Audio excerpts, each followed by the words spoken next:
आज की क्लास में हम लोग जो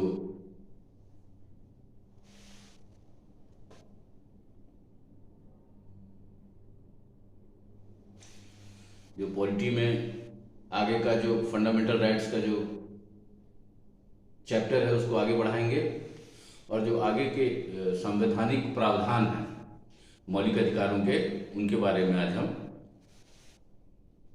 चर्चा करेंगे और विश्लेषण करते हुए जानेंगे कि आगे के जो मौलिक अधिकार हैं वो किस तरह से जो है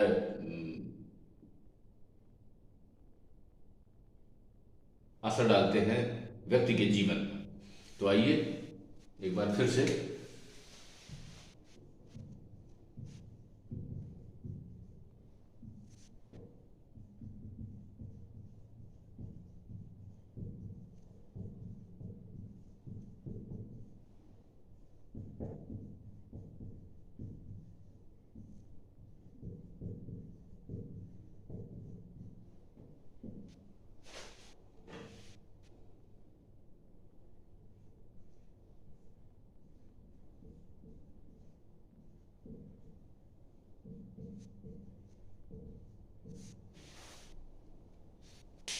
कल हम लोगों ने जो अध्ययन किया था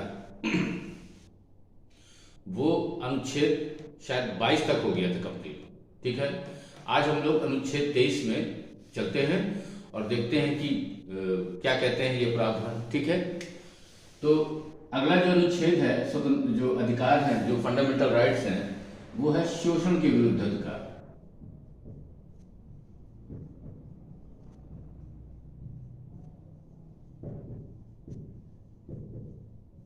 ठीक है, इसमें दो अनुच्छेद आते हैं, आर्टिकल 23 और आर्टिकल 24। इन दोनों के बारे में, शोषण के विरुद्ध अधिकारों में हम इसकी चर्चा करेंगे।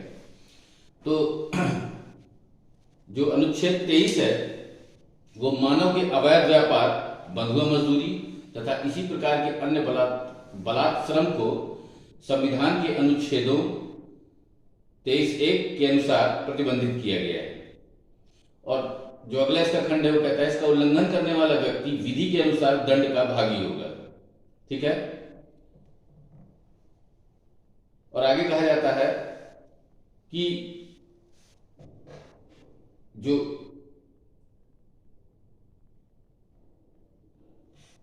शोषण के विरुद्ध अधिकार है ये किसी व्यक्ति को जबरदस्ती किसी कार्य को करने के लिए बाध्य करना और जो उचित पारिश्रमिक है उसको भी न देना, या जो बंधुआ मजदूरी की पद्धति थी आज़ादी के पहले, ठीक है, जिसको आगे चल के जो है 1976 में एक अधिनियम बनाया गया और उसके द्वारा बंधुआ मजदूरी को क्या किया है, उन्मूलित कर दिया गया। तो अब यह एक अपराध की श्रेणी में आता है। ठीक है, और अनुच्छेद 23 जो है वह प्रावधान करता है कि किसी भी मानव के बलात् श्रम यानी कि जबरदस्ती किसी से कोई कार्य करवाना मेहनत का, और बंधुआ मजदूरी को अगर कोई करवाता है तो वह क्या है, दंडनीय अपराध है। ठीक है, लेकिन जो इसका अगला खंड है अनुच्छेद 23 का, ये 23 के 1 में ये बात कही गई। ठीक है, और अनुच्छेद जो 23 का 2 है वो कुछ बात को जो है आरोपित करता है, जो लगता है कि जैसे कि इस अनुच्छेद का जो पहला वाला खंड है इसका अपवाद है। इसमें कहा जाता है कि इस अनुच्छेद की कोई बात राज्य को सार्वजनिक प्रयोजनों के लिए अनिवार्य सेवा अधिरोपित करने से निवारित नहीं करेगी। ऐसी सेवा अधिरोपित करने में राज्य केवल धर्म, मूल वंश, जाति या वर्ग या इनमें से किसी के आधार पर कोई भी भेद नहीं करेगा। ठीक है, ये अनुच्छेद 15 का विस्तार भी माना जाता है। किसको? अनुच्छेद 23 को। अनुच्छेद 15 का क्या है, ये विस्तार कह सकते हैं इसको। ठीक है ना। तो अगर जो है कह रहा है कि राज्य को ऐसा लगता है और कुछ जरूरत है उसको, तो अनिवार्य सेवा आरोपित कर सकती है। ठीक है ना, और इनमें से किसी भी आधार पर, ये जितनी कैटेगरी बताई, इसमें से किसी भी आधार पर क्या किया जाएगा, विभेद नहीं किया जाएगा। ठीक है, तो फिर बंधुआ मजदूरों को मुक्त कराना और उनका जो है पुनर्वास की उचित व्यवस्था, ठीक है, यह भी क्या हो जाता है, सरकार का दायित्व बन जाता है कि बंधुआ मजदूरी को पूरी तरह से समाप्त कर दिया जाए। और जो अगर मजदूर कोई या श्रमिक हैं जो बंधक बनाए गए हैं, उनको क्या किया जाए, छुड़ाना सरकार का दायित्व बन जाता है। फिर आगे जब आते हैं तो अनुच्छेद जो 24 है वो बाल श्रम से संबंधित है, ठीक है। और इसके अनुसार 14 वर्ष से कम आयु के बालकों को, कितने वर्ष से, 14 वर्ष से, 14 वर्ष से कम आयु के बालकों को कारखाने, खान या अन्य किसी खतरनाक कार्य में नियोजित नहीं किया जाएगा, ठीक है। ऐसा करना शोषण के विरुद्ध अधिकार का क्या है, उल्लंघन है, ठीक। तो ये जो शोषण के विरुद्ध अधिकार था, ये जो व्यक्ति हैं उनका गरिमामय जीवन उपलब्ध कराने के लिए अत्यंत आवश्यक है और स्वतंत्रता के साथ जीने के लिए भी अत्यंत आवश्यक है। इसलिए सरकार का राज्य या सरकार जो भी कह लें, यह दायित्व है कि वह जो ऐसा अगर कोई कार्य करता है तो उसके लिए दंड का विधान है। और देखिए, जब कानून किसी चीज के लिए बनता है तो कानून कितना प्रभावी हो रहा है यह निर्भर करता है कि वह जो अपराध है वह खत्म हो पाएगा या नहीं। भाई मान लीजिए, चलो ठीक है, एक्ट तो बन गया है, लेकिन एक्ट का क्रियाशीलन भी तो अत्यंत आवश्यक है। और जब उसका क्रियाशीलन नहीं होगा अच्छे से, तो फिर कैसे जो है वो जो व्यक्ति है उसको कैसे अधिकार जो है ये वाला मिल पाएगा। तो इसके लिए आवश्यक है कि जो कार्यपालिका स्तर पर जो कार्यवाहियां हैं वो अच्छे ढंग से की जाएं, ताकि व्यक्ति को जो ये अधिकार है शोषण के विरुद्ध वो मिल सके और जो लोग इस तरह की समस्याओं में उलझे हुए हैं उनको इन समस्याओं से क्या किया जा सके, बाहर निकाला जा सके, ठीक है। अब अगला जो अनुच्छेद आता है वह है धार्मिक स्वतंत्रता का अधिकार, ठीक है। अनुच्छेद 25 से अनुच्छेद 28। इसमें अनुच्छेद 25 कहता है कि अंतःकरण की और धर्म के आबाद रूप से मानने, आचरण और प्रचार करने की स्वतंत्रता, यानी कि freedom of conscience and free profession, practice and propagation of religion. तो इसका जो पहला खंड क्या कहता है, लोक व्यवस्था, सदाचार और स्वास्थ्य तथा इस भाग के अन्य उपबंधों के अधीन रहते हुए सभी व्यक्तियों को अंतःकरण की स्वतंत्रता का और धर्म के आबाद रूप से मानने, आचरण करने और प्रचार करने का समान हक होगा। इसका दूसरा जो खंड है वो कहता है, इस अनुच्छेद की कोई बात किसी ऐसी विद्यमान विधि के प्रवर्तन पर प्रभाव नहीं डालेगी या राज्य को कोई ऐसी विधि बनाने से निवारित नहीं करेगी जो नंबर का धार्मिक आचरण से संबद्ध किसी आर्थिक, वित्तीय, राजनीतिक या अन्य लौकिक क्रियाकलाप का विनियमन या निर्बंधन करती है, और ख सामाजिक कल्याण और सुधार के लिए या सार्वजनिक प्रकार की हिंदुओं की धार्मिक संस्थाओं को हिंदुओं के सभी वर्गों और अनुभागों के लिए खोलने का उपबंध करता है, ठीक है।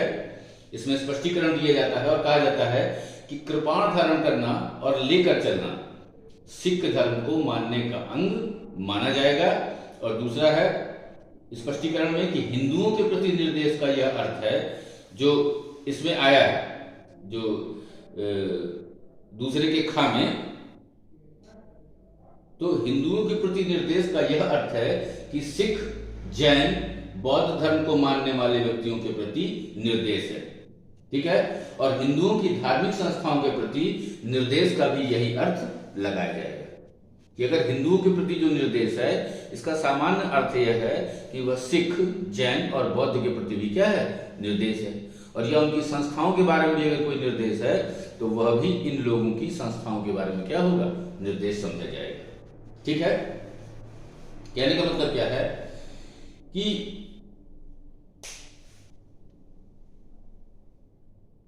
अनुच्छेद 25 में जो स्पष्टीकरण दिए गए, ठीक है, तो इसके लिए न्यायालय ने स्पष्टीकरण भी दिया है, उसने स्पष्ट किया है कि धार्मिक स्वतंत्रता के अंतर्गत धर्म के प्रचार के अधिकार में बलात् धर्मांतरण करने का अधिकार शामिल नहीं है।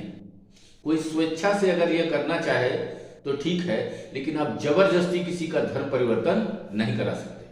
और जबरदस्ती धर्म परिवर्तन कराना क्या है? अपराध है। ठीक है। और कह रहा है, सुप्रीम कोर्ट ने कहा है कि अगर बलात् धर्म परिवर्तन को रोकने के लिए कोई कानून बनाया जाता है तो वह पूरी तरह से संवैधानिक होगा और विधिमान्य भी होगा। कि भाई अगर मान लो किसी की धर्म में आस्था है, ठीक है, और जब मैं इथिक्स की क्लास ले रहा था तो मैंने आपको बताया था कि धर्म का वास्तविक स्वरूप क्या होता है, कि धर्म क्या है और धार्मिकता क्या है। लेकिन इसमें जो पॉलिटी में जो उसका अर्थ लिया जा रहा है वह पूर्ण तरह से रिलीजियस अर्थ है उसका, और इसका मतलब है कि किसी विशिष्ट पंथ को मानने वाले जो लोग हैं उसका जो अर्थ लगाया जाता है वो धर्म के साथ ही लगाया जाता है। ठीक है ना। तो अगला जो अनुच्छेद है वो धार्मिक कार्यों के प्रबंध की स्वतंत्रता है। फिर इसमें कहा गया कि लोक व्यवस्था, सदाचार और स्वास्थ्य के अधीन रहते हुए प्रत्येक धार्मिक संप्रदाय या उसके किसी अनुभाग को नंबर का धार्मिक और पूर्त प्रयोजनों के लिए संस्थाओं की स्थापना और पोषण का अधिकार है। ठीक है। पूर्त मतलब होता है, पूर्त का जो इसमें मतलब दिया हुआ है, पूर्त का मतलब होता है चैरिटी के रूप में जो काम करते हैं, कैसे? चैरिटेबल। ठीक है। जो पूर्त प्रयोजन है उसका नाम क्या हुआ? चैरिटेबल। खा कह रहा है अपने धर्म विषयक कार्यों का प्रबंध करने का, गा कह रहा है चल और अचल संपत्ति के अर्जन और स्वामित्व का, और घा कह रहा है अर्जित संपत्ति का विधि के अनुसार प्रशासन करने का अधिकार है। ठीक है ना। तो ये धार्मिक कार्यों के प्रबंध की क्या है? स्वतंत्रता है। और इसमें जो आगे की बात कही गई उसमें कहा गया कि उपयुक्त अधिकार लोक व्यवस्था, सदाचार और स्वास्थ्य के अधीन ही प्राप्त हैं। न्यायालय के निर्णय के अनुसार संपत्ति के प्रशासन के अधिकार को विधि द्वारा विनियमित किया जा सकता है। मतलब कानून बनाकर जो इसका प्रशासन है उसको डील किया जा सकता है। फिर अगला है अनुच्छेद 27, किसी विशिष्ट धर्म की अभिवृद्धि के लिए कर न देने की स्वतंत्रता। किसी विशिष्ट धर्म की अभिवृद्धि के लिए कर ना देने की स्वतंत्रता। ठीक है। मतलब जबरदस्ती किसी से धर्म की जो अभिवृद्धि है उसके लिए आप जबरदस्ती किसी से कर नहीं ले सकते। ठीक है ना। तो यदि करों का इस्तेमाल सभी धर्मों की अभिवृद्धि के लिए किया जाता है या किसी विशेष प्रयोजन के लिए शुल्क लगाया जाता है तो यह विधिमान्य होगा। ठीक है। इस प्रकार यह अनुच्छेद पंथ निरपेक्षता और सर्वधर्म समभाव की पुष्टि करता है। कौन सा? अनुच्छेद 27।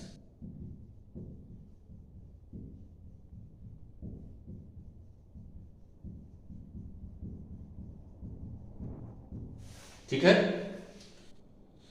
अगला है अनुच्छेद 28। ठीक है। इसमें है कि कुछ शिक्षा संस्थाओं में धार्मिक शिक्षा या धार्मिक उपासना में उपस्थित होने के बारे में स्वतंत्रता। ठीक है। क्या है?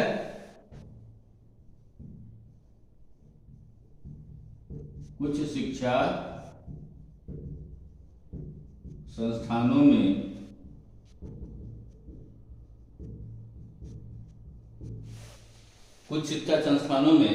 धार्मिक शिक्षा, ठीक है, या धार्मिक उपासना में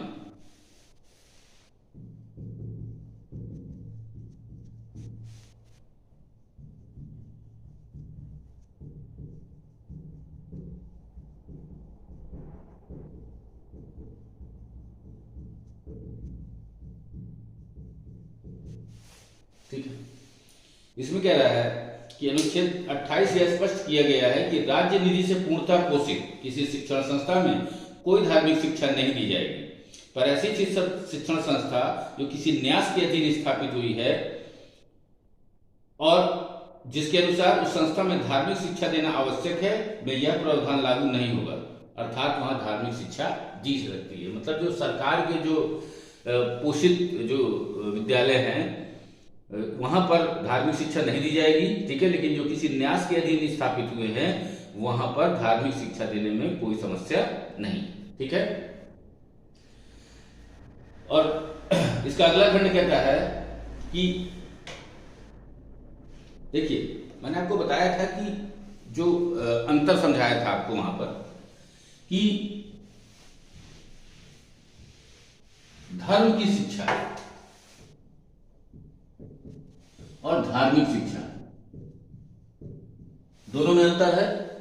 मैंने आपको उस दिन बताया था कि धर्म क्या है और धार्मिकता क्या है। तो धर्म के लिए मैंने बताया था कि नैतिकता से पूर्ण कार्य करना क्या कहलाता है, धर्म कहलाता है। और जब उसमें कर्मकांड भी जुड़ जाते हैं, ठीक है ना, और किसी इष्ट के प्रति आस्थाएं जुड़ जाती हैं तो उसको क्या कहलाता है, वह धार्मिक हो जाता है, ठीक है। तो धार्मिक शिक्षा नहीं दी जा सकती, लेकिन धर्म की शिक्षा देने में कोई दिक्कत नहीं है, धर्म की शिक्षा दी जा सकती है, ठीक है। कि क्या कहने का मतलब है कि धार्मिक शिक्षा नहीं दी जाएगी, लेकिन धर्म की शिक्षा क्या की जा सकती है, दी जा सकती है। धर्म की शिक्षा देने में कोई दिक्कत नहीं, ठीक है। फिर तीसरा कहता है, राज्य से मान्यता प्राप्त या राज्य निधि से सहायता पाने वाले शिक्षा संस्थान में उपस्थित होने वाले किसी व्यक्ति को ऐसी संस्था में दी जाने वाली धार्मिक शिक्षा में भाग लेने के लिए या ऐसी संस्था में या उससे संलग्न स्थान में की जाने वाली धार्मिक उपासना में उपस्थित होने के लिए तब तक बाध्य नहीं किया जाएगा जब तक कि उस व्यक्ति ने या यदि वह अवयस्क है तो उसके संरक्षक ने इसके लिए अपनी सहमति नहीं दे दी, ठीक है। तो सहमति आवश्यक है, और सहमति के बाद अगर सहमति है, यदि अवयस्क है तो सहमति दे दे तो फिर कोई बात नहीं है, ठीक है ना, भाग ले सकता है। लेकिन अगर सहमति लेनी पड़ेगी, आवश्यक है, और आप किसी को जबरदस्ती बाध्य नहीं कर सकते हैं, ठीक है ना।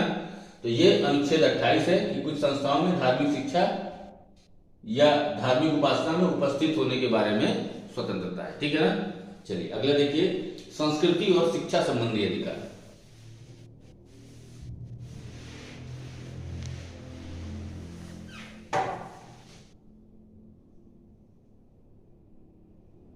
अनुच्छेद 29 और 30।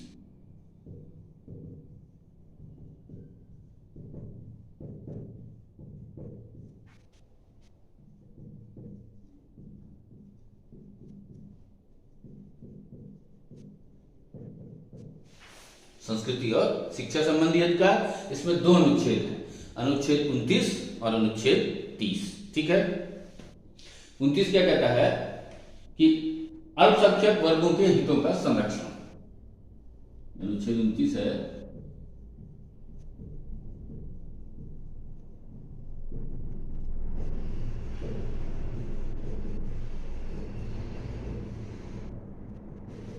हितों का संरक्षण। तो क्या कहता है कि अनुच्छेद 29 भारत के नागरिकों को भारत के राज्य क्षेत्र के भीतर अपनी विशेष भाषा, लिपि या संस्कृति को बनाए रखने का अधिकार प्रदान करता है। हालांकि शीर्षक में अल्पसंख्यक शब्द का प्रयोग किया गया है, पर सुप्रीम कोर्ट के निर्णय के अनुसार यह अधिकार अल्पसंख्यक या बहुसंख्यक सभी नागरिकों को प्राप्त है। इसका खंड 2 कहता है 29 का कि राज्य द्वारा पोषित या राज्य निधि से सहायता पाने वाली किसी शिक्षण संस्था में प्रवेश से किसी भी नागरिक को केवल धर्म, मूल वंश, जाति, भाषा या इनमें से किसी के आधार पर भी वंचित नहीं किया जाएगा, ठीक है। तो ये हो गया अनुच्छेद 29, ठीक है। अनुच्छेद 30 का जो अनुच्छेद 29 का जो 2 हमने पढ़ा वह भी अनुच्छेद 15(1) का विस्तार है। 29 का जो खंड 2 पढ़ा यह भी 15(1) का क्या है, विस्तार है। उसमें भी कुछ ऐसी ही बातें क्या है, कही गई, ठीक है ना।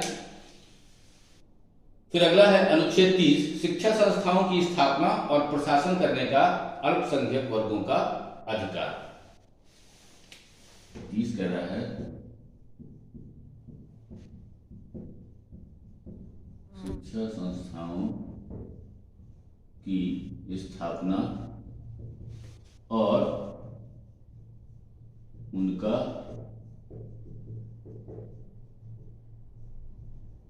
प्रशासन करने का अल्पसंख्यक वर्गों का अधिकार। ठीक है, तो ये कह रहा है कि अनुच्छेद 30 का जो फर्स्ट है ये कहता है धर्म या भाषा पर आधारित सभी अल्पसंख्यक वर्गों को अपनी रुचि की शिक्षा संस्थाओं की स्थापना और प्रशासन का अधिकार होगा। ठीक है, अब अल्पसंख्यक का मतलब होता है माइनॉरिटी। ठीक है ना, इसका मतलब अल्पसंख्यक मतलब जिनकी संख्या क्या है, कम है। और अनुच्छेद 30 का एक दो प्रकार के अल्पसंख्यकों की बात कर रहा है, एक भाषाई आधार पर और एक धार्मिक आधार पर। अल्पसंख्यक कैसे, या तो भाषाई या फिर धार्मिक, दोनों की बात है। ठीक है ना, तो भारत में दो तरह के संविधान, हमारा दो तरह के अल्पसंख्यकों की बात करता है। किस प्रकार के बेटा, एक धार्मिक और एक भाषाई। ठीक है, अच्छा, पूरे संविधान में कहीं भी अल्पसंख्यक शब्द को परिभाषित नहीं किया गया है। ठीक है ना, संविधान यह नहीं बताता कि अल्पसंख्यक कौन है, बस वो कह रहा है कि धार्मिक होंगे या भाषाई होंगे। ठीक है ना, तो ध्यान रखिएगा, क्वेश्चन पूछा जा चुका है। तो अल्पसंख्यक पूछा जाता है, एक बार पूछा गया कि भारत में किन अल्पसंख्यकों की बात है, तो दो तरह के, धार्मिक और भाषाई। ठीक है ना, बाकी अल्पसंख्यक शब्द का कहीं भी उस तरह से वो नहीं किया गया कि समझाया गया। तो ये हो गया खंड एक। इसका खंड दो कह रहा है शिक्षा संस्थाओं को सहायता देने में राज्य किसी शिक्षा संस्था के विरुद्ध इस आधार पर विभेद नहीं करेगा कि वह धर्म या भाषा पर आधारित किसी अल्पसंख्यक वर्ग के प्रबंध में है, मतलब राज्य का ये दायित्व। ठीक है ना, अनुच्छेद 44वां जो संविधान संशोधन है, इसके द्वारा अनुच्छेद 30(1) का भी जोड़ा गया। किसके द्वारा, 44th अमेंडमेंट के द्वारा 30(1) का। इसको देखिए जरा सा, ये कहता क्या है, ये कहता है कि यदि अल्पसंख्यक वर्गों की शिक्षा संस्थाओं की संपत्ति का अनिवार्य अर्जन किया जाता है तो उन्हें उचित और पर्याप्त मुआवजा दिया जाएगा। समझ रहे हैं ना, ये बहुत इंपॉर्टेंट है ये। ठीक है ना, इसको ध्यान रखिएगा जरा।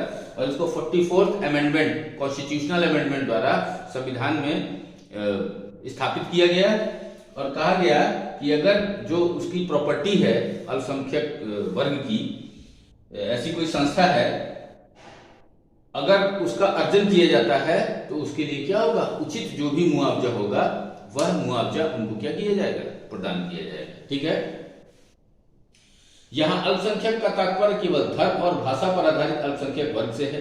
इसमें अल्पसंख्यकों को शिक्षा का माध्यम तथा पढ़ाए जाने वाले विषयों आदि को चुनने का अधिकार है।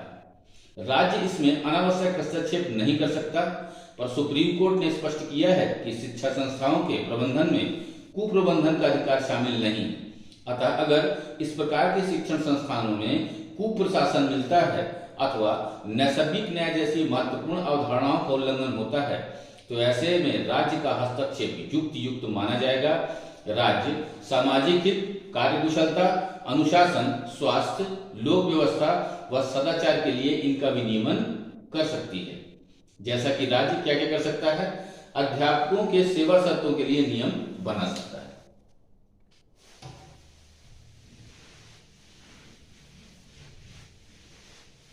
क्या कर सकता है, अध्यापकों की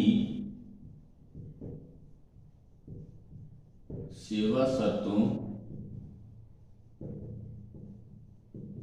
के लिए नियम बना सकता है। ठीक है, दूसरा कह रहा है कि शिक्षा संस्थानों के व्यावसायिक उपयोग पर प्रतिबंध लगा सकती है।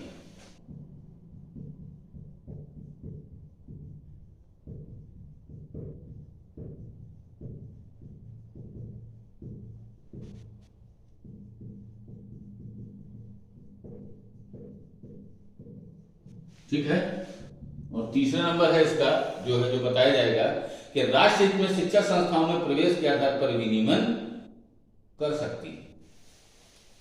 राष्ट्र हित में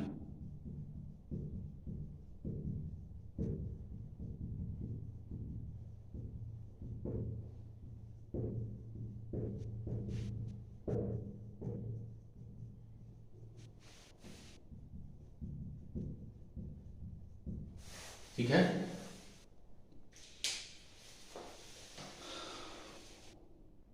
अनुच्छेद 30(2) के अनुसार शिक्षा संस्थाओं को सहायता देने में राज्य इस आधार पर विभेद नहीं करेगा कि वह संस्थान धर्म या भाषा पर आधारित किसी अल्पसंख्यक वर्ग के प्रबंध में है। ठीक है ना। सुप्रीम कोर्ट के अनुसार देश के नागरिकों को शिक्षा प्राप्त करने का मौलिक अधिकार है और बिना अनुदान सहायता दिए अल्पसंख्यकों से अपनी शैक्षिक संस्थाओं की व्यवस्था स्वयं करने को नहीं कहा जा सकता। जहां तक इस प्रकार की शिक्षण संस्थाओं को मान्यता का प्रश्न है, तो यह आवश्यक है कि वह संस्थान मान्य औपचारिकताओं को पूरा करे।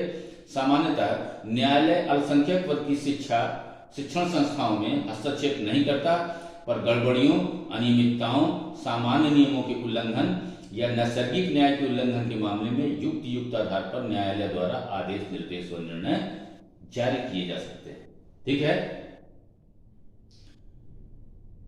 तो अगला जो अनुच्छेद है, जो 31 था, उसको समाप्त कर दिया गया है। आप लोग जानते हैं संपत्ति का अधिकार था। ठीक है। और इसको 44वें संविधान संशोधन जो रखा कर दिया गया है, निरसित कर दिया गया है। ठीक है। तो उसका कोई अब मतलब नहीं रह गया है। ठीक, कल ही मैंने आपको बता दिया था। ठीक है ना। वो 4 में था और यहां पर भी था अनुच्छेद 31 में। ठीक है।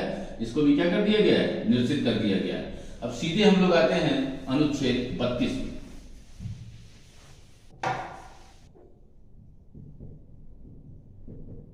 संवैधानिक उपचारों का अधिकार। यह अनुच्छेद स्वयं एक मौलिक अधिकार है। यह अनुच्छेद स्वयं क्या है, मौलिक अधिकार है। इसकी सबसे बड़ी खासियत यही है। और यह अनुच्छेद यह वादा करता है कि आपके मौलिक अधिकारों को कभी भी हनन नहीं होने दिया जाएगा। ठीक है ना, उचित परिस्थितियों के रहते हुए। ठीक है ना। तो कैसे कहा कि भाई इसके लिए कोई क्रिया विधि भी होनी चाहिए। तो संविधान का रक्षक सुप्रीम कोर्ट है और इस तरह से मौलिक अधिकारों का रक्षक भी सुप्रीम कोर्ट बन जाता है। तो सुप्रीम कोर्ट कहता है कि आप अनुच्छेद 32 के तहत इसके लिए वाद दायर कर सकते हैं। ठीक है। और इसके लिए हम 5 प्रकार की रीटें क्या करेंगे, जारी करेंगे। तो इन रीटों की सहायता से जो मौलिक अधिकार हैं वो क्या होते हैं, वापस प्राप्त किए जा सकते हैं। ठीक है। जैसा कि अनुच्छेद 32 कहता है कि मूल अधिकारों को पर्याप्त महत्व देकर संविधान में लागू करना निरर्थक हो जाता है यदि इन्हें प्रभावकारी ढंग से लागू करने की कोई व्यवस्था ना की गई होती। इस अनुच्छेद के अंतर्गत मौलिक अधिकारों को प्रवर्तित कराने का अधिकार स्वयं एक मौलिक अधिकार है। संविधान द्वारा मूल अधिकार न केवल कार्यपालिका के विरुद्ध आश्वासित किए गए हैं बल्कि व्यवस्थापिका के विरुद्ध भी हैं। यदि कोई कानून या कार्य मूल अधिकारों की किसी धारा का उल्लंघन करता है तो अनुच्छेद 32 के अधीन सीधे सुप्रीम कोर्ट का द्वार खटखटाया जा सकता है। संवैधानिक उपचारों का अधिकार स्वयं में कोई अधिकार न होकर मौलिक अधिकारों को प्रवर्तित कराने के रक्षोपाय हैं। यह अनुच्छेद सुप्रीम कोर्ट को मूल अधिकारों का सजग प्रहरी बना देता है। क्योंकि संविधान के अनुच्छेद 32 में मूल अधिकारों को क्रियान्वित करने का आश्वासन दिया गया है, अतः इसे संविधान द्वारा निर्मित संपूर्ण भवन की आधारशिला कहा गया है। और बाबा साहब भीमराव अंबेडकर जी इस अनुच्छेद को संविधान की आत्मा कहते हैं।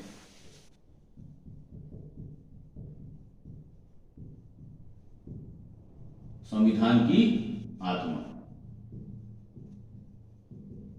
इसको बोलते हैं आर्टिकल 32 अनुच्छेद 32 को। ठीक है ना। वैसे तो अगर क्वेश्चन एग्जाम में आता है कि संविधान की आत्मा क्या है, तो आप लोग प्रियम्बल मारते हो आंसर कि भाई प्रस्तावना जो है या जिसको हम लोग उद्देशिका कहते हैं वह संविधान की आत्मा है। ठीक है। लेकिन अगर प्रश्न ऐसे आता है कि बाबा साहब जो है किसको संविधान की आत्मा कहते हैं, तो उसका आंसर होता है अनुच्छेद 32। ठीक है।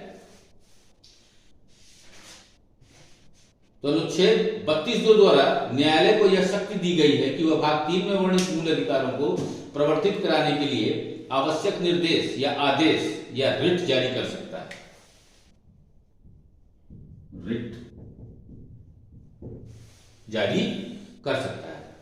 इस संबंध में न्यायालय को निम्नलिखित प्रकार की रिट जारी करने का अधिकार प्राप्त है, और इन रिटों के जो मूल नाम है वो लैटिन भाषा में, किस भाषा में है? लैटिन भाषा में, ठीक है ना।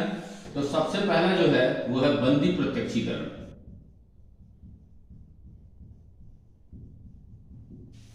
ठीक है, अभी हम लोग लिख लेते हैं, फिर उसके बाद में इनको पढ़ेंगे।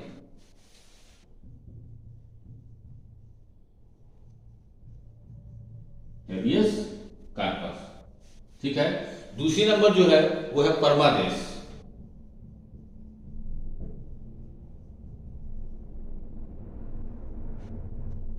मैंडेमस, ठीक है। तीसरी रीत जो हम लोग इसके बारे में बात कर रहे हैं वो है अधिकार परीक्षा।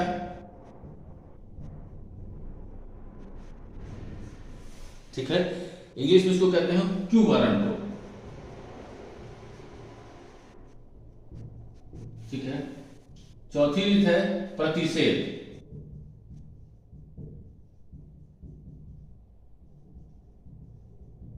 प्रोहिबिशन, और पांचवी रीत है उत्प्रेषण, ठीक है। इसको इंग्लिश में सेरिचोरी कहते हैं।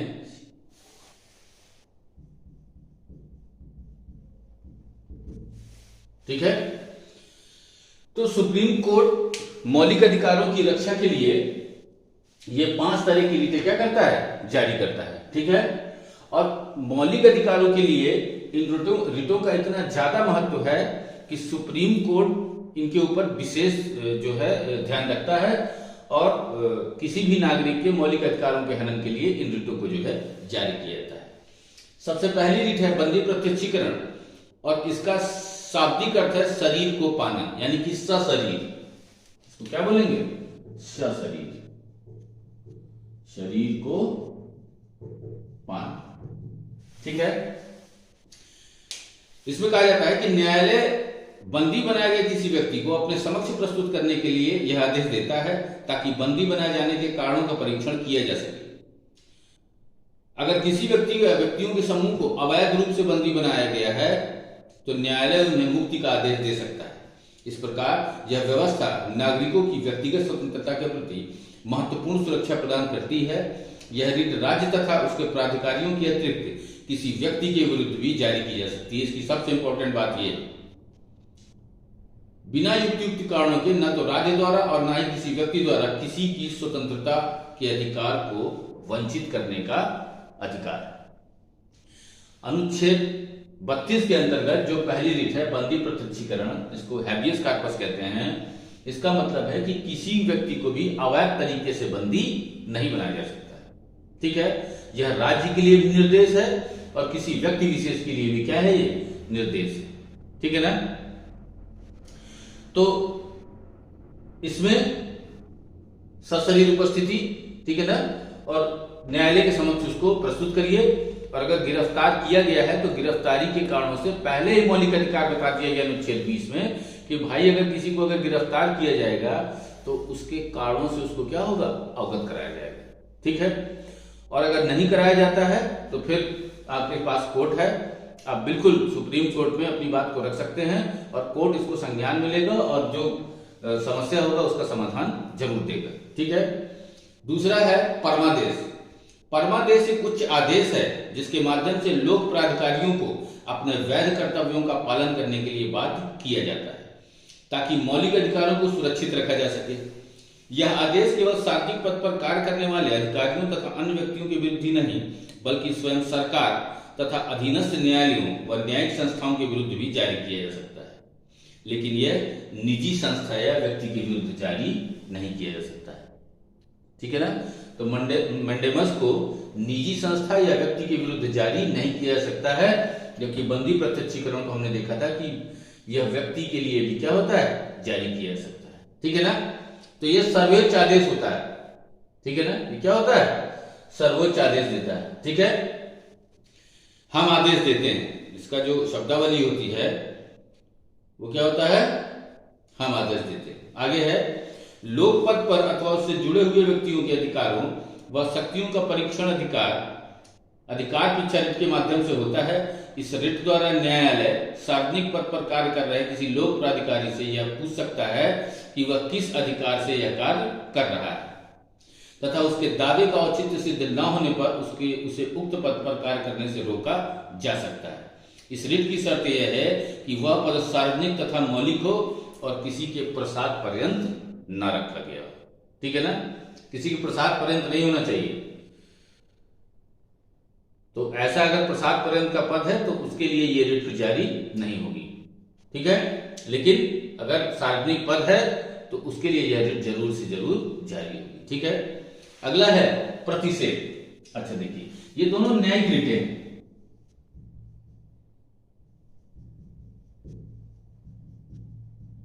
ठीक है, इन्हें सुप्रीम कोर्ट अपने अधीनस्थ न्यायालय के जो एवज में होता है उनको जारी करता है। ठीक है, प्रतिषेध क्या होता है, इसमें मूल अंतर दोनों में देखिए, समझ लीजिए, बहुत अच्छा से समझ में आ जाएगा। प्रतिषेध और उत्प्रेषण में दोनों न्यायिक रिटें हैं। अंतर यह है दोनों में कि प्रतिषेध की रिट तब जारी होती है जब किसी मामले पर कार्यवाही चल रही होती है अधीनस्थ न्यायालय में, और उत्प्रेषण रिट तब जारी की जाती है जब मामले पर अधीनस्थ न्यायालय द्वारा फैसला दिया जा चुका हो। ठीक है, इसके बाद जो कोर्ट अधीनस्थ न्यायालय में जो केस चल रहा था वह केस अब कहां चला जाएगा, सुप्रीम कोर्ट में। ठीक है, फिर सुप्रीम कोर्ट में इन दोनों जो वाद होंगे इन पर सुनवाई होगी और फिर फैसला सुप्रीम कोर्ट के द्वारा दिया जाएगा। ठीक है, तो मैंने कहा प्रतिषेध और उत्प्रेषण दोनों न्यायिक रिटें हैं। अंतर सिर्फ इतना है कि प्रतिषेध रिट तब जारी की जाती है जब मामले पर सुनवाई क्या हो, चल रही है, लेकिन उत्प्रेषण रिट तब जारी की जाती है जब मामले पर फैसला दिया जा चुका हो। ठीक है, आइए एक बार और अच्छे से देख लेते हैं। प्रतिषेध एक न्यायिक रिट है। यह उच्चतम या उच्च न्यायालय द्वारा अपने अधीनस्थ न्यायालयों को जारी की जाने वाली एक निषेधाज्ञा है। अगर कोई अधीनस्थ न्यायालय अपनी अधिकारिता के बाहर कार्य कर रहा है तो देश की किसी विधि का उल्लंघन कर रहा है तो प्रतिषेध की रिट जारी की जाती है। यह किसी सार्वजनिक अधिकारी के विरुद्ध जारी नहीं की जाती जिस पर न्यायिक कार्य का उत्तरदायित्व नहीं। प्रतिषेध की अगला है उत्प्रेषण। प्रतिषेध की तरह उत्प्रेषण भी एक न्यायिक रिट है जिसे न्यायिक या अर्ध न्यायिक न्यायाधिकरणों के विरुद्ध जारी किया जाता है। अगर कोई अधीनस्थ न्यायालय अपनी अधिकारिता के बाहर या देश की विधि के उल्लंघन में कोई निर्णय दे दे तो ऐसे में उत्प्रेषण रिट जो है क्या हो जाती है, जारी कर दी जाती है। अब अंतर है जो मैंने बताया वही वाला है। ठीक है, दोनों मामलों में सुप्रीम कोर्ट या हाई कोर्ट सभी दस्तावेज अपने पास मंगवाकर उनकी जांच कर सकता है। अनुच्छेद 32(3) के अनुसार संसद किन्हीं अन्य न्यायालयों को भी संवैधानिक उपचारों के अधिकार के प्रयोग की शक्ति दे सकता है। मतलब संसद के पास यह पावर है कि किसी दूसरे न्यायालय को भी कौन सी शक्ति, ये शक्तियां क्या हो, दे दे। ठीक है ना, तो ये पावर किसके पास है, संसद के पास है, और अनुच्छेद 32 का 3 इस बात की पुष्टि करता है। ठीक है ना, अगला अनुच्छेद है 32 का 4। ये क्या कहता है कि इस अनुच्छेद द्वारा प्रदत्त अधिकार संविधान के किसी उपबंध के सिवाय निलंबित नहीं किए जा सकते। सुप्रीम कोर्ट ने निर्णय दिया कि यह अधिकार संविधान में संशोधन द्वारा भी छीना नहीं जा सकता क्योंकि यह संविधान के बुनियादी ढांचे को इंगित करता है। याद आए कुछ बात मेरी जो पहले मैंने कही थी? ठीक है, कि जो ये वाद है ये 1973 में पहुंच जाते हैं, Keshavananda Bharati versus state of Kerala. याद है, वहां पर मैंने आपको बेसिक स्ट्रक्चर बताया था कि मूल ढांचा सुप्रीम कोर्ट ने अवधारणा दी इस वाद में, और इतिहास की सबसे बड़ी बेंच 13 जजों की बेंच बैठी थी इस वाद में, और बहुमत से फैसला दिया गया कि संसद शक्तिमान है, शक्तिशाली है, वह संविधान की किसी भी भाग में संशोधन कर सकती है, उसमें उद्देशिका भी शामिल है, लेकिन वह संविधान के उस भाग में परिवर्तन नहीं कर सकती जो संविधान के मौलिक ढांचे को बताता है। अच्छा, मौलिक ढांचा ऐसा नहीं है कि संविधान में उल्लेख है कहीं पर कि भाई ये मौलिक ढांचा है, ऐसा बिल्कुल भी नहीं। मौलिक ढांचे की पुष्टि करता है सुप्रीम कोर्ट, और सुप्रीम कोर्ट कहता है कि जो भी संविधान में बातें हैं तो कुछ बातें ऐसी हैं जिन पर पूरा का पूरा संविधान ही क्या है, टिका हुआ है, पूरा संविधान उस पर टिका हुआ है। और कह रहा है अगर उनको गिराया जाएगा तो संविधान ही क्या होगा, डिस्टर्ब हो जाएगा। तो इस कारण से बहुत सारे प्रावधान ऐसे हैं जिनको जो है क्या कहता है, वो मौलिक ढांचा बताता है। जैसे एक तो फंडामेंटल राइट्स ही हो गए, राष्ट्रपति है, लोकतांत्रिक प्रणाली है, चुनाव प्रक्रिया है, और भी अन्य प्रावधान है जिनको वो मूल ढांचा मानता है।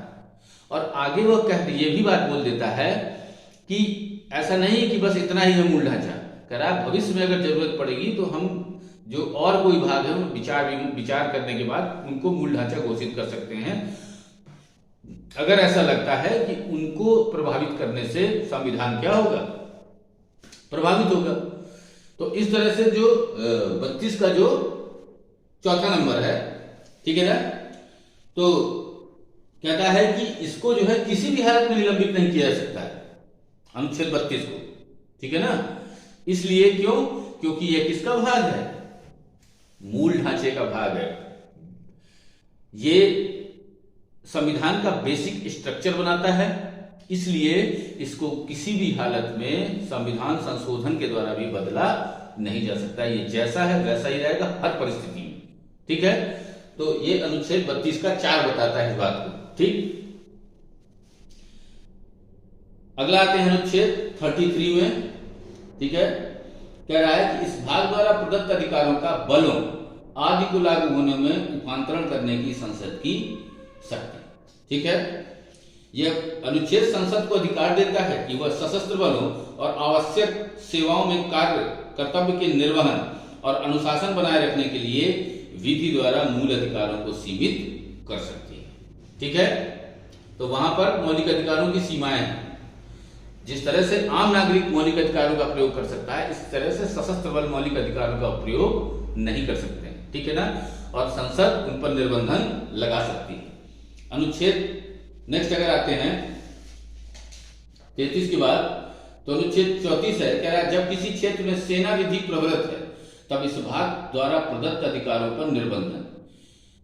इसमें कह रहा है इस भाग के पूर्वगामी उपबंधों में किसी बात के होते हुए भी संसद विधि द्वारा संघ या किसी राज्य की सेवा में किसी व्यक्ति की या किसी अन्य व्यक्ति की किसी ऐसे कार्य के संबंध में क्षतिपूर्ति कर सकेगी जो उसने भारत के राज्य क्षेत्र के भीतर किसी ऐसे क्षेत्र में जहां सेना विधि प्रवृत्ति व्यवस्था के बनाए रखने या पुनः स्थापन के संबंध में किया गया है, या ऐसे क्षेत्र में सेना विधि के अधीन पारित दंडादेश, दिए गए दंड, आदिष्ट, संपहरण या किए गए अन्य कार्य को विधिमान कर सकेगी, ठीक है। अनुच्छेद 35 है, यह प्रावधान करता है कि मूल अधिकारों को प्रभावी बनाने के लिए विधि निर्माण की शक्ति संसद की होगी, राज्य विधान पालिकाओं की नहीं। क्या कहता है अनुच्छेद 35 कि अगर मौलिक अधिकारों को प्रभावी बनाने के लिए कोई भी विधि बनाएगा तो वो कौन बनाएगा, संसद बनाएगी, राज्य का विधानमंडल नहीं बनाएगा, ठीक है। तो ये हो गया आपका अनुच्छेद 35, ठीक। फिर ये इसमें हो गया, ये खत्म हो गया। और आगे है कि ये आपका मौलिक अधिकारों का चैप्टर क्या हो गया, समाप्त हो गया। 12 से 35 तक था, इसलिए आपके सारे फंडामेंटल राइट्स जो है आज समाप्त हो गए, ठीक है ना। अब जो मुद्दा है भाई, अभी तो हमने मान लो ठीक है फैक्चुअल जानकारियां अर्जित कर ली, ठीक है ना। अब मुद्दा यह है कि क्या मूल अधिकारों में संशोधन किया जा सकता है या नहीं किया जा सकता है, ठीक है ना। तो मौलिक अधिकार जो होते हैं, आप लोग ने अभी जो पढ़ा, जो पूरा चैप्टर हम लोगों ने कवर किया, इसमें आप लोग एक बात तो अच्छे से समझ गए होंगे कि जो मौलिक अधिकार हैं वो क्या है, बेसिक स्ट्रक्चर के पार्ट हैं, ठीक है। लेकिन जब अनुच्छेद हम लोग पढ़ रहे थे तो वहां पर ही कई बार ये चर्चाएं आ गई थी कि इस अधिकार का उल्लंघन नहीं माना जाएगा अगर राज्य कुछ इस तरह का प्रावधान करता है। तो वहां पर थोड़ा सा स्पेस दे दिया गया और हर एक अधिकार में कहीं ना कहीं पर युक्ति युक्त निर्बंधन की बात की गई है। युक्त युक्त निर्बंधन का मतलब, अगर परिस्थितियां हैं ऐसी तो उस व्यवस्था के तहत मौलिक अधिकारों पर निर्बंधन राज्य द्वारा आरोपित किया जा सकता है। समझ रहे कि नहीं बात? ये क्या है, एक शब्द लगा दिया युक्त युक्त, तो उसके लिए क्या है, मौलिक अधिकारों पर वैसे नॉर्मली निर्बंधन नहीं लग सकता है, कोई लगा ही नहीं सकता। लेकिन अगर परिस्थितियां ऐसी हैं कि उन पर निर्बंधन लगाना है तो फिर निर्बंधन क्या हो जाएगा, लगा दिया जाएगा। जैसे कि अगर आप आपातकाल की बात करते हैं तो आपातकाल में भी अनुच्छेद 20 और 21 को छोड़ करके बाकी जितने भी मौलिक अधिकार है वो स्वतः क्या हो जाते हैं, निलंबित हो जाते हैं। ठीक है ना। बाकी अगर राज्य को कभी लगता है कि ऐसी परिस्थितियां नहीं है कि जो अधिकार हैं वो उचित, जो पूरी तरह से दिए जाएं, तो वह उन पर युक्त युक्त निर्बंधन लगा सकती है। ठीक है।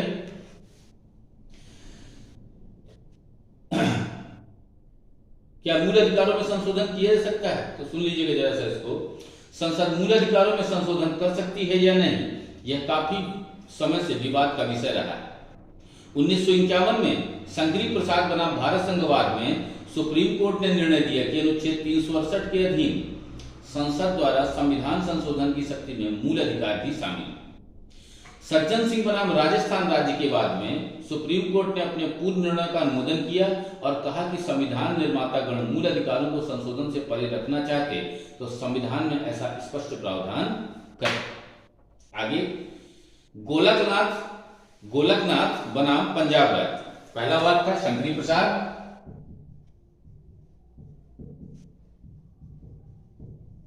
ठीक है।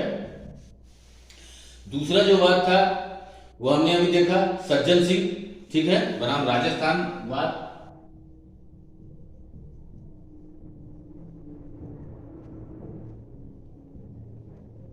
ठीक है।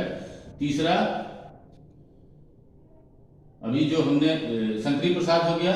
अगला वाद जो सज्जन सिंह था जिसने मेंटेन किए रखा कि मौलिक अधिकारों में संशोधन हो सकता है, कोई दिक्कत नहीं है। ठीक है। अगला है गोलकनाथ बनाम पंजाब राज्य।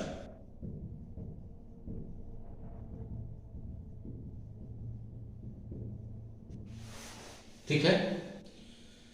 तो इस बात में सुप्रीम कोर्ट ने अपने पूर्व निर्णय को पलट दिया और निर्णय दिया कि संविधान के भाग 3 में वर्णित मौलिक अधिकार संसद की संशोधन शक्ति से परे हैं। उसके अनुसार अनुच्छेद 368 में केवल संशोधन की प्रक्रिया का वर्णन है, संशोधन की शक्ति का नहीं। अनुच्छेद 13 के अनुसार संसद ना तो मूल अधिकारों को छीन सकती है और ना ही कम कर सकती है।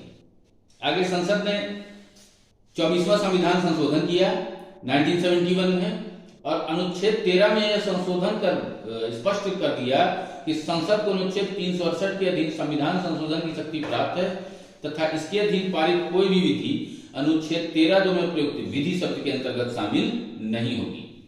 आगे केशवानंद भारती बनाम केरल राज्यवाद में इस संशोधन को चुनौती दी गई और जैसा कि मैंने आपको थोड़ी देर पहले बताया कि न्यायालय ने कहा कि 368 के तहत संसद को संविधान संशोधन की शक्ति प्राप्त है, लेकिन यह शक्ति असीमित नहीं है। संसद संविधान में ऐसा संशोधन नहीं कर सकती जिससे संविधान के मूलभूत तत्व का आधारभूत ढांचा ही ढह जाए। संविधान का आधारभूत ढांचा क्या है, इसका निर्णय न्यायालय द्वारा विभिन्न वादों में किया जाएगा। ठीक है। आगे मिर्नवा मिल्स मामले में मिर्नवा मिल्स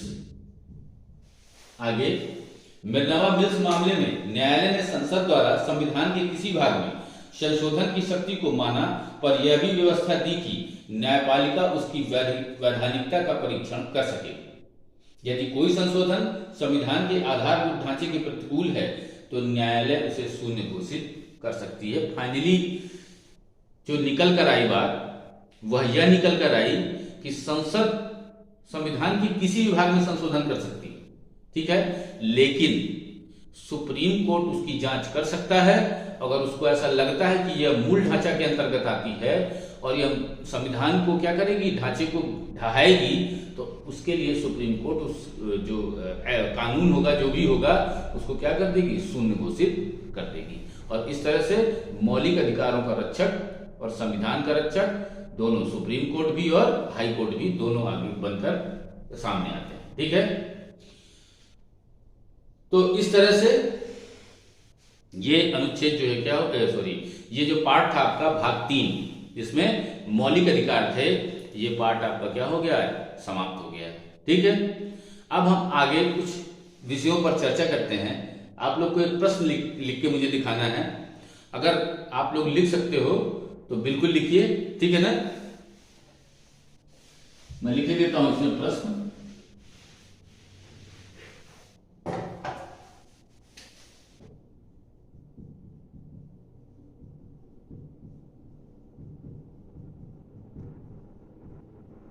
क्या मौलिक अधिकारों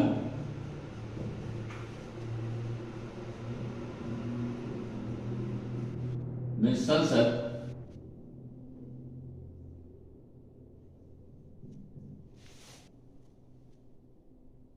संशोधन शक्ति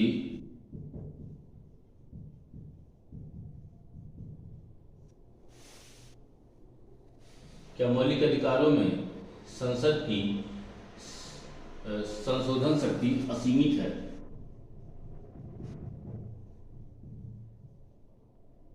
टिप्पणी कीजिए।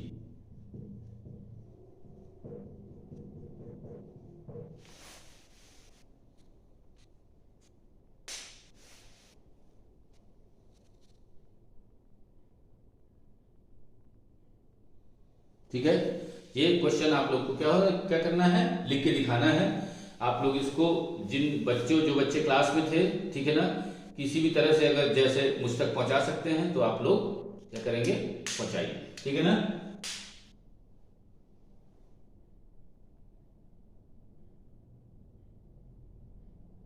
ऐसे इस क्वेश्चन को थोड़ा सा चेंज करते हैं। क्या मौलिक अधिकारों में संशोधन की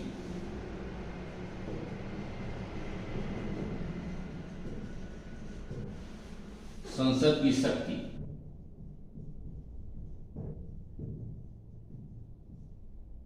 असीमित है?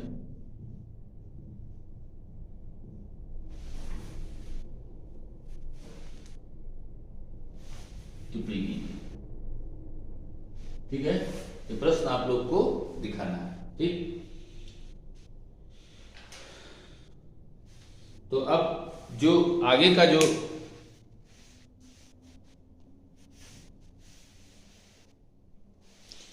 तो इसके आगे का जो मौलिक अधिकारों का जो भाग था ये हमने समाप्त कर दिया। ठीक है ना। आपको इस विषय में जो भी कोई समस्या होगी आप उससे प्रश्न पूछ सकते हैं। जहां पर भी आपको कोई भी समस्या होती है हम आपके साथ हर समय खड़े होंगे। ठीक है ना। आपको कहीं पर भी फंडामेंटल राइट्स में अगर कोई दिक्कत आती है, कोई समस्या है समझने में, ठीक है ना, आप क्लास को रिपीट करके भी देख सकते हैं, कोई दिक्कत हो, और आगे भी अगर कोई समस्या आती है तो फिर दोबारा से आप लोग हमसे क्या कर सकते हैं, सवाल जवाब कर सकते हैं और आपको उचित परामर्श दिया जाएगा। ठीक है। तो ये मान लीजिए फंडामेंटल राइट्स का चैप्टर खत्म हो जाता है। ठीक है। और आगे हम लोग जरा चर्चा करते हैं एक मेंस के सब्जेक्ट पर। ठीक है, इसी पर एक टॉपिक पर, जो टॉपिक संविधान का राजनीतिक दर्शन।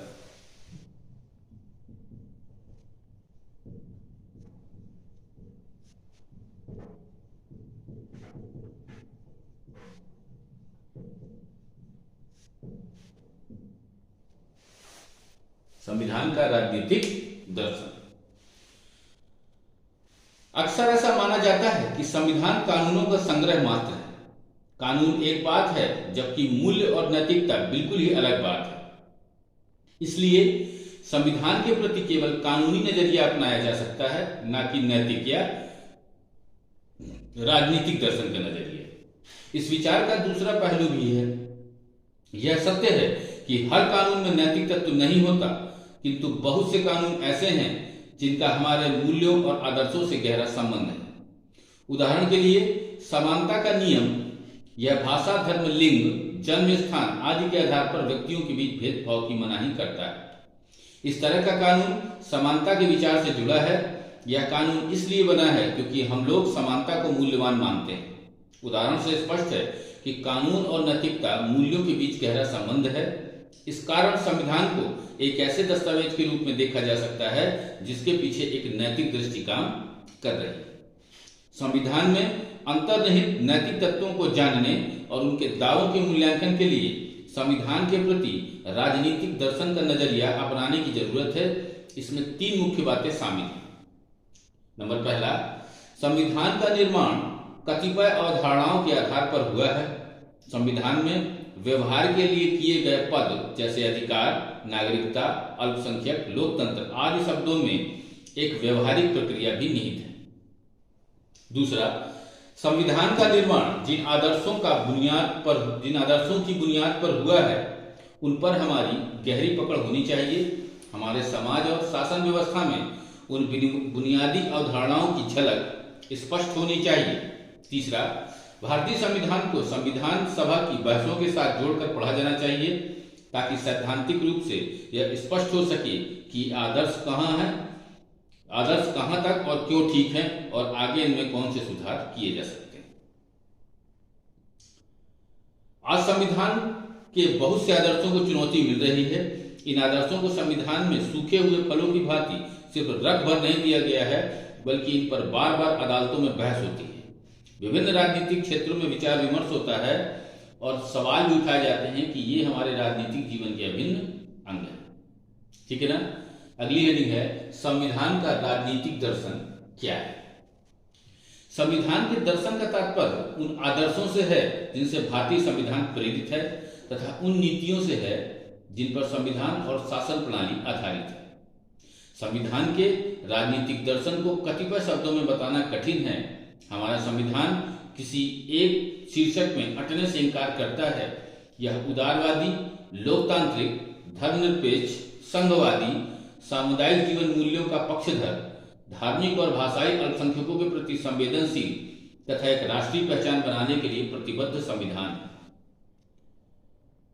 यह स्वतंत्रता, समानता, लोकतंत्र, सामाजिक न्याय तथा राष्ट्रीय पहचान बनाने के प्रति प्रतिबद्ध संविधान है।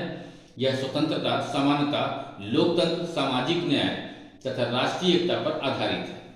इन सब के अलावा संविधान इस बात पर जोर देता है कि उसके दर्शन को शांतिपूर्ण तथा लोकतांत्रिक तरीके से अमल में लाया जाए। ठीक है ना। अब इसमें जो बातें हैं, स्वतंत्रता और संप्रभुता। भारतीय संविधान भारत तथा भारत के लोगों की स्वतंत्रता और संप्रभुता पर जोर देता है। संविधान की प्रस्तावना यह इंगित करती है कि भारत की संप्रभुता भारत के लोगों में निहित है। प्रस्तावना में भारत को संपूर्ण प्रभुत्व संपन्न बताया गया है।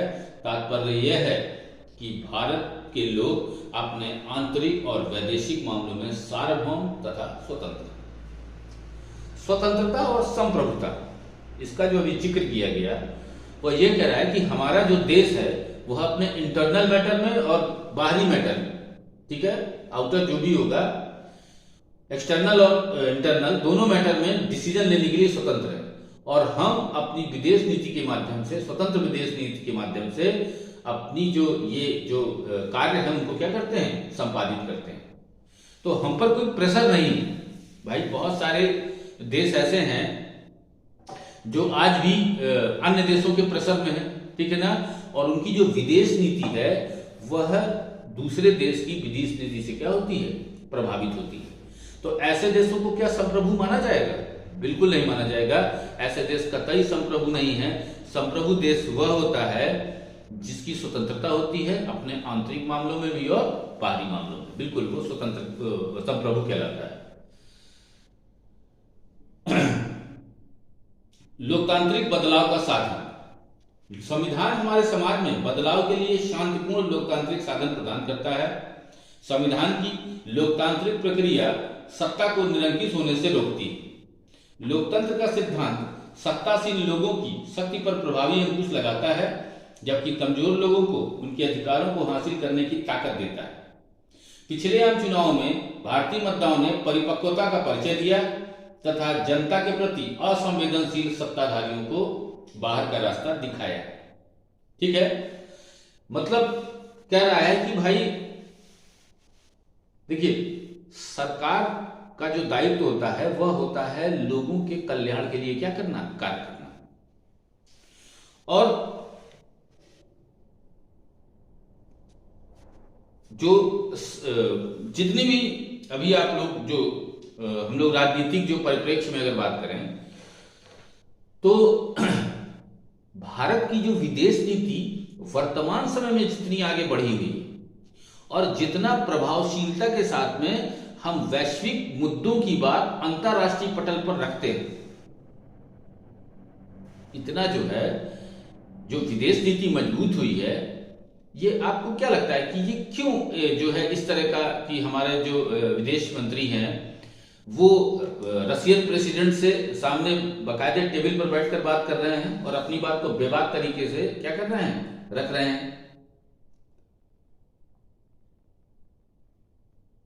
रशिया निश्चित तौर पर दुनिया अगर देखा जाए, अब तो खैर चाइना जो है और इंडिया जब से उभर कर आए हैं आर्थिक शक्ति के रूप में, तब से दुनिया में ये बातें अब कम होने लगी हैं कि भाई दुनिया दो ध्रुवों में बटी हुई है। एक तरफ पूंजीवादी देश हैं जिनका मुखिया जो है अमेरिका है और दूसरी तरफ समाजवादी कल्चर है जिसका मुखिया रशिया है। तो अब भारत जैसे देश का जो एशिया में जो प्रभाव है वह अब इतना बढ़ गया है क्योंकि भारत आर्थिक महाशक्ति के रूप में धीरे धीरे बढ़ रहा है। और अब अगर अभी आपने आंकड़े देखे होंगे तो जो जीडीपी ग्रोथ के आंकड़े हैं वो दुनिया में सबसे अच्छे किसके हैं, हमारे हैं। तो अगर डेवलपमेंट इस हिसाब से ही चलता रहे लगातार तो जो जितना अभी आप देख रहे हैं ना विदेश नीति हमारी, ये और मजबूत हो जाएगी और इतनी ज्यादा मजबूत हो जाएगी कि हम जो अपनी बातें हैं उनको क्या कह सकते हैं, मजबूती के साथ में पेश कर सकते हैं और अंतरराष्ट्रीय पटल पर रखने के परिप्रेक्ष्य में बाकी जो लोग हैं उनको यह बात स्वीकार भी करनी होगी। क्योंकि देखिए जब एक देश शक्तिशाली होता है तो अन्य देश भी उसकी बात क्या करते हैं, स्वीकार करते हैं। बात सही होनी चाहिए। देखिए हमारा जो विदेश नीति है वो हमेशा से यही रही है कि भाई पहली अटैक हमारा नहीं होता है, लेकिन अगर कोई हम पर अटैक करता है तो फिर हम उसका माकूल जवाब देने में सक्षम है और देते भी हैं, दिया भी है। तो एक देश की मजबूती के लिए यह आवश्यक है कि जो सरकार है वह आर्थिक स्तर पर भी मजबूत रहे और सामरिक स्तर पर तो बिल्कुल रहे। तो ये जो मुद्दे हैं इंटरनेशनल रिलेशन के, जब आप लोग आईआर पढ़ोगे तो वहां पर आप लोग इन बातों को पढ़ोगे और समझोगे। इसीलिए मैं कहता हूं कि लगातार इन पर नजर रखनी चाहिए। जैसे अभी मालदीव का मैटर है, आप लोग देख रहे हैं कि मोदी जी जो है मालदीव में थे और उन्होंने जो फोटोज थी कुछ वहां की अपलोड की, तो मालदीव के मंत्री ने अभद्र भाषा का प्रयोग किया। हालांकि उसको सस्पेंड कर दिया गया, लेकिन लगातार संबंध खराब होते गए और भारत के लोगों ने एकजुटता के साथ दिखाया है मालदीव को कि भाई देखिए आप जो भी हैं जैसे भी हैं अपना बने रहिए, लेकिन अगर ऐसी बात आएगी तो पूरा देश एक साथ में क्या हो जाएगा, खड़ा हो जाएगा। हालांकि देखिए मालदीव बहुत छोटा सा देश है, लेकिन हिंद महासागर में जो चीन लगातार उसके साथ में जो आने की कोशिश कर रहा है, यह भारत की चिंता का विषय है और होना भी चाहिए। तो मालदीव में अभी तक भारतीय सेना लगातार बनी हुई थी, उसका ये लोग लगातार विरोध करते रहे और फिर अब इस स्थिति को क्रिएट करने शुरू कर दिया। हालांकि मैं न्यूज देख रहा था तो उसे बता रहे थे कि भारत की जो टूरिज्म कंपनियां हैं जो वहां पर फ्लाइट और होटल्स बुक कराती हैं, उन लोगों ने मना कर दिया है। एक कंपनी थी उसने तो बिल्कुल बुकिंग ही मना कर दी है मालदीव से। और जितने भी बड़ी हस्तियां हैं और जितने भी कलाकार हैं बहुत सारे, उन सभी लोगों ने इस बात का विरोध किया है और मालदीव टूरिज्म को प्रमोट करने की लक्षद्वीप टूरिज्म को प्रमोट करने की बात कही जा रही है कि भाई ठीक है हम लोग। और इतना सुंदर आप लोग देखिए उनको फोटोज को, और इतना मतलब सुंदरता, जो प्राकृतिक सुंदरता है। एक तो वैसी द्वीप है और कोरल द्वीप है ऊपर से, है ना, मूंगा द्वीप है, और इतना सुंदर है कि उसको देखते ही उसकी खूबसूरती बनती है। तो वो लोग इस बात से टेंशन में होंगे कि कहीं जो मालदीव जो लोग आते हैं कहीं वो कट करके लक्षद्वीप जा करके अपनी जो पर्यटन संबंधी आवश्यकताएं हैं उनकी पूर्ति ना करें। तो समस्या उसको वहां पर है। देखो वहां पर कोई बहुत बड़ा देश तो है नहीं कि उसके पास बहुत ढेर सारे संसाधन हैं। टूरिज्म पर उसकी भी इकोनॉमी डेवलप है और भारत के लाखों लोग प्रतिवर्ष मालदीव्स में जाते हैं और जो उनकी इनकम का बड़ा स्रोत है। तो अगर भारत से अगर इस तरह से जो है विरोध होने लगेगा तो मालदीव तो फिर कैसे सरवाइव कर पाएगा, समस्या खड़ी हो जाएगी। तो फिर बाद में जो है राजदूत को जो है भाग्य बुलाया गया, तो जो है पहुंचे दूतावास कार्यालय और फिर वहां पर बातचीत हुई, तुरंत जो है बाहर निकल आए हैं। अब देखिए आगे जो है क्या स्थितियां क्रिएट हो रही हैं, ठीक है। लेकिन इस तरह की जो हरकतें हैं जो मालदीव जैसे देश, तो इनको जो है ऐसी हरकतें नहीं करनी चाहिए कि आप एक ऐसे देश के साथ संबंध में है जो आपके लिए हमेशा से आपके साथ में और आपकी मदद की है, लेकिन आप किसी को इस तरह से, और वो भी किसी को क्या, एक देश के बहुत बड़े लीडर को जो वर्तमान में अंतरराष्ट्रीय पटल पर जो बहुत ज्यादा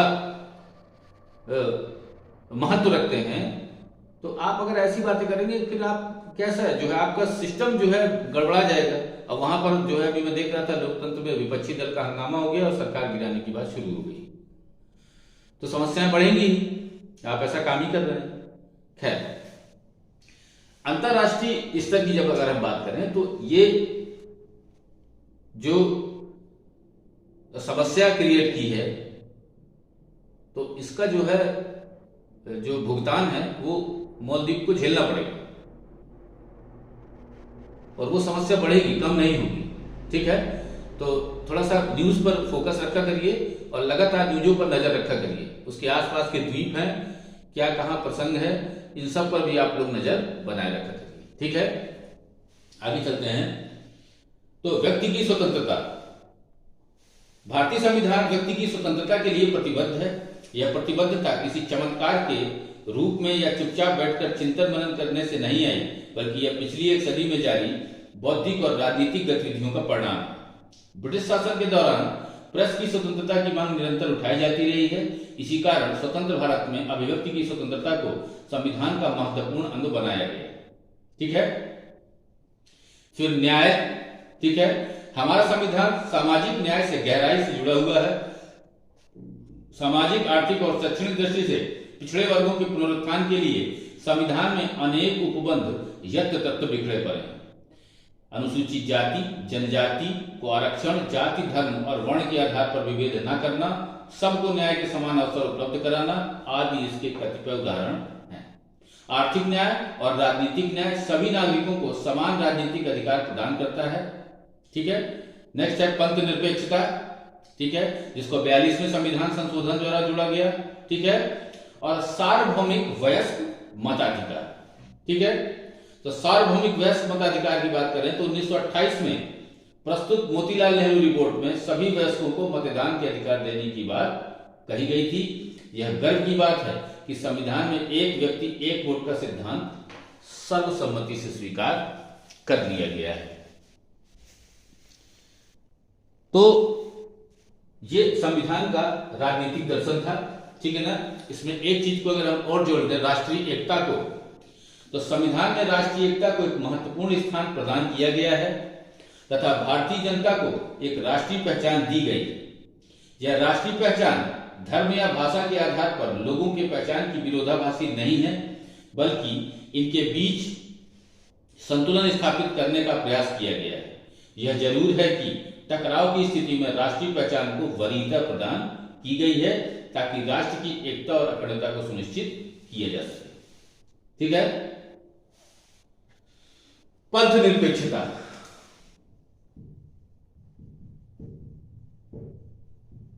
ठीक है। राज्य के परिप्रेक्ष्य में अगर बात की जाए किसकी, पंथ निरपेक्षता की, तो मैंने शायद आपको क्लास से बताया भी था लेकिन फिर से बता देता हूं। इसका मतलब यह है राज्य की अगर परिप्रेक्ष्य में देखा जाए कि राज्य का कोई धर्म नहीं होगा, अर्थात राज्य किसी भी धर्म को प्रश्रय नहीं देगा। मतलब राज्य अपनी तरफ से किसी धर्म विशेष के लिए झुकाव नहीं होगा, राज्य सभी को समान नजर से देखेगा। ठीक है ना। और अगर व्यक्ति विशेष के लिए बात करें तो पंथ निरपेक्षता का मतलब है कि अपने अपने जो पंथ हैं उनके प्रति आप श्रद्धा रखिए, लेकिन दूसरे के पंथ के प्रति भी कैसा भाव रखना है? सम्मान का भाव। ठीक है ना। यह व्यक्ति के लिए पंथ निरपेक्षता है। और राज्य के लिए पंथ निरपेक्षता क्या है? कि राज्य का कोई विशिष्ट धर्म नहीं होगा। तो इस तरह से यह पंथ निरपेक्षता हो गई और संविधान का राजनीतिक दर्शन हो गया। क्वेश्चन लिखिए जरा।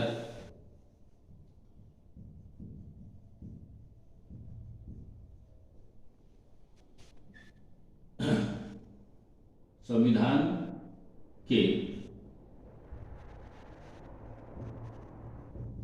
राजनीतिक दर्शन को स्पष्ट कीजिए।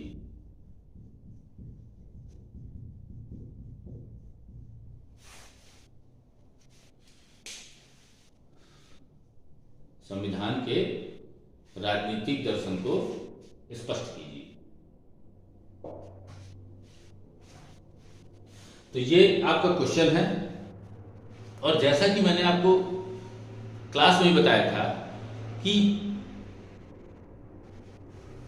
क्वेश्चन को जब हम लिखना शुरू करते हैं तो शुरुआत में जब हम आंसर राइटिंग करते हैं तो लिखने में समस्या आती है। और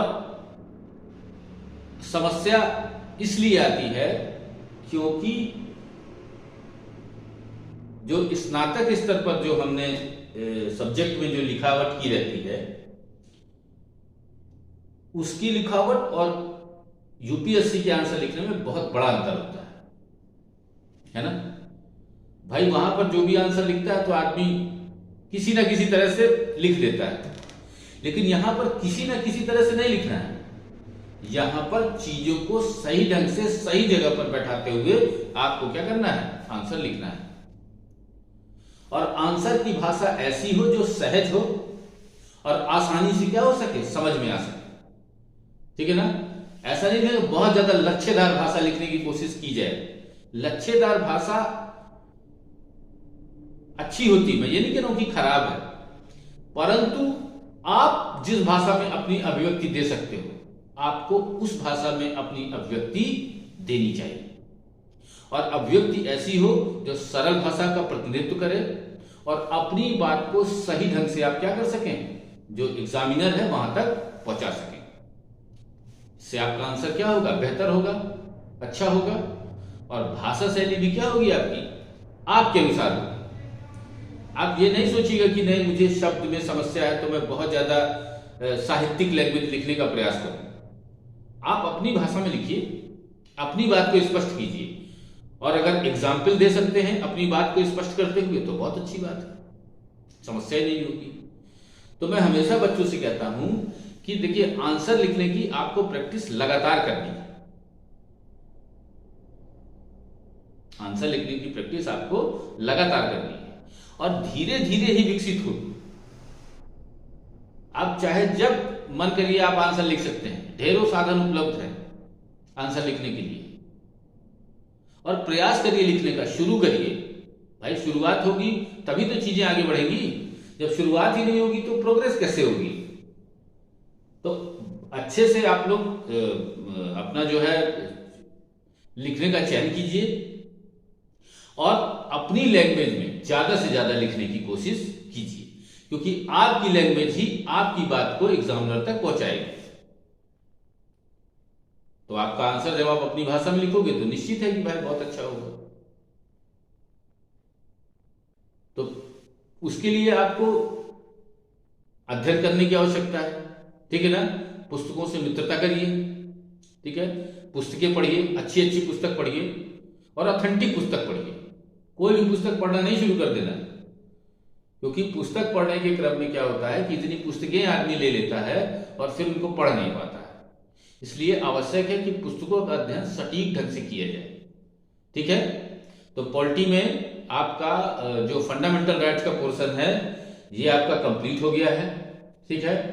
और आगे जैसा भी चलेगा ठीक है, तो उसमें अन्य चैप्टर्स के बारे में आपको जानकारी बिल्कुल दी जाएगी। ठीक है, आज की क्लास यहीं तक। धन्यवाद।